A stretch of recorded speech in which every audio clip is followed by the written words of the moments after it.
जय श्री सीताराम दर्शकों, मैं पंडित सुधीर शुक्ला रुद्रा एस्ट्रो से आज हम बात करेंगे कर्क राशि में जुलाई 2026 का कैसा रहेगा इनका फ्यूचर, कैसा रहेगा इनका भविष्य और क्या बता रहा है आपकी कुंडली, आपके भाग्य कैसे बता रहे हैं, उस पर हम विशेष रूप से चर्चा करेंगे।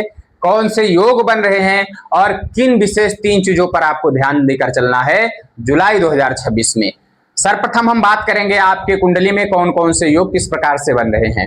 देखिए, आपकी कुंडली में 8 अगस्त तक ध्यान रखना कि काल सर्प दोष का लक्षण रहेगा, लेकिन उसके साथ साथ में कर्क राशि में बृहस्पति और चंद्रमा और शुक्र का होना यहां आपके लिए हंस महापुरुष योग, उसके साथ साथ में गज केसरी योग का निर्माण कर रहा है, रोचक योग भी बना रहा है। उसके साथ साथ में आपका कुंडली देखा जाए तो सूर्य और बुध का जो आदित्य योग है वो भी आपके लिए बहुत प्रभावशाली रहने वाला है।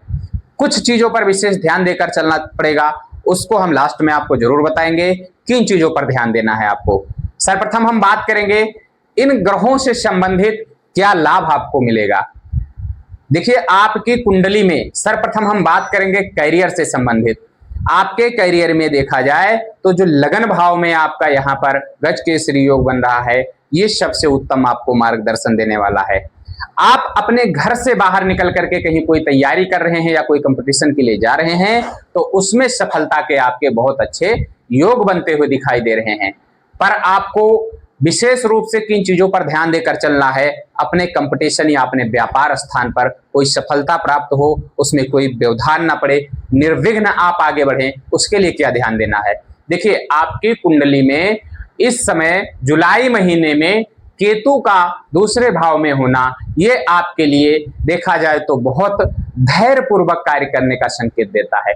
जल्दबाजी में कोई निर्णय नहीं लेना है, या ये कह सकते हैं किसी चीज को लेकर बहुत विचलित नहीं होना है। एक फायदा केतु का आपको मिलेगा, यह आपको धार्मिक स्थल या एकांत प्रिय बनाएगा। बहुत सोच समझकर कोई कार्य करना है। उसके साथ साथ में बिजनेस व्यवसाय में यदि कोई आप इन्वेस्ट करना चाहते हैं तो आपके लिए देखा जाए तो 9 तारीख के बाद का समय आपके लिए बहुत उत्तम लाभ दे सकता है। अब हम बात करेंगे आपके स्वास्थ्य से संबंधित कैसा रहने वाला है। जब हृदय भाव में ऐसे ग्रहों का समावेश हो जो आपके लिए उत्तम परिणाम दे रहे हों तो लगन स्थान जो होता है व्यक्ति का हृदय स्थान होता है, परंतु अष्टम भाव में राहु कुंभ राशि में जो विराजमान हो रहा है यह आपके लिए थोड़ा सावधान रहने का संकेत देता है। जैसे कि राहु से संबंधित गुप्त बीमारियों का जो है उभरना ये दिखा सकता है, या ये कह सकते हैं कमर से नीचे प्रॉब्लम भी कुछ बनता हुआ दिखाई दे रहा है, या नस से संबंधित या ब्लड प्रेशर से संबंधित समस्या से भी थोड़ा सावधान रहने की जरूरत है ऐसे कर्क राशि वालों के लिए जुलाई महीने में। अब आगे हम बात करेंगे कि आपके प्रेम भाव व पारिवारिक जीवन से संबंधित कैसा रहने वाला है। देखिए, आपकी कुंडली के अनुसार से जब देखते हैं तो जैसे आपके लगन का कारक है कर्क, आपके द्वितीय भाव का कारक हो गया सिंह, तीसरे आपके भाव का हो गया कन्या, चतुर्थ का हो गया आपके तुला, उसके साथ साथ में आपके पंचम यानी प्रेम भाव का कारक हो गया मंगल यानी वृश्चिक।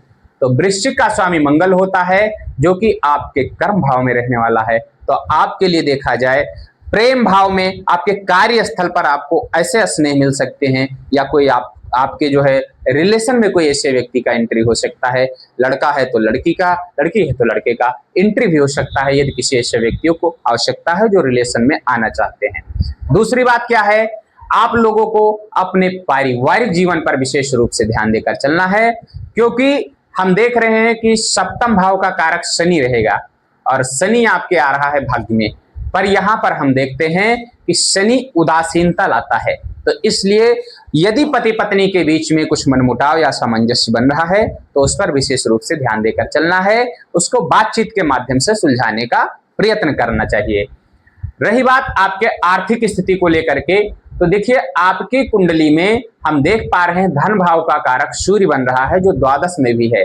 आर्थिक मामले में आपको बहुत सावधान रहना है। कुछ इन्वेस्ट करने से पहले विशेष रूप से आपको सोचना समझना है, क्योंकि धन का स्वामी आपके व्यय भाव में विराजमान हो जा रहा है। तो व्यय भाव में होने से जैसे कहीं आपको कोर्ट कचहरी या कोई विवाद से बचकर रहना है, अन्यथा उसमें आपका अनावश्यक धन खर्च हो सकता है। किसी तीर्थ यात्रा के लिए आप प्लान जरूर कर सकते हैं, उसमें आपका इन्वेस्ट हो सकता है, उसमें आपका धन खर्च हो सकता है। परंतु धन का सामान्यतः बना रहना आपके जीवन में जुलाई महीने में दिखाई दे रहा है। अब आपको स्वास्थ्य से भी बताया गया, करियर से भी बता दिया गया, प्रेम से भी बताया गया और आपके आर्थिक मामले से भी संबंधित हमने आपको जानकारी दी है। अब हम आपको वो 3 विशेष चीजें बताएंगे जो आपको ध्यान देकर चलना है जुलाई महीने में। देखिए, आपके सेकंड हाउस में केतु का बैठना और अष्टम भाव का राहु, ये आपका जो काल सर्प दोष का निर्माण किया हुआ है। ऐसी स्थिति में आपको वाहन बहुत सावधानी से चलाना है या 4 पाया वाले जानवरों से बच के रहना है, सर्प से बच के रहना है। इन सब चीजों के नजदीक जाने से आपको थोड़ा सावधानी रखनी होगी। दूसरी बात आपको क्या है कि अष्टम का राहु जो है और द्वितीय भाव का आपका केतु जो है, यह आपके लिए शारीरिक हानि कर सकता है या परिवार में थोड़ा सा मतभेद बना सकता है। तो आप लोगों को परिवार के बीच में सामंजस्य या अपने कार्यस्थल पर विशेष रूप से बहुत अच्छे ढंग से बर्ताव करना है, जिससे कि आपका रिश्ता ना खराब हो। तीसरा, आपको क्या करना चाहिए, सबसे विशेष क्या है कि व्यक्ति के जीवन में यदि कोई समस्या है तो समाधान भी चाहिए।